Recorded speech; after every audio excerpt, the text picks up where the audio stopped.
Guys, আমি গঙ্গার ঘাটে এসেছি। এটা হলো ঘাটটা, গঙ্গা ঘাট হলো গঙ্গা।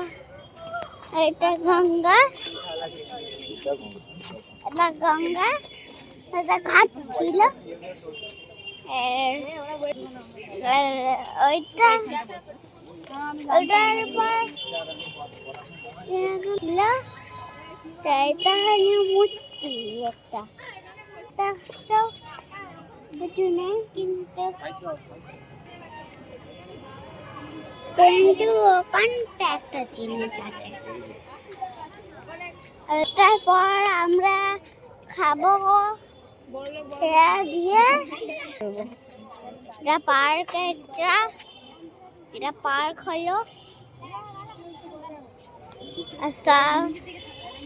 বাই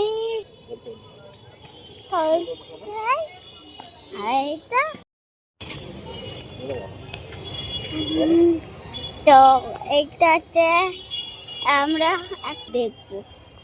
এটা কার কল এসছে, ঠাকুরটা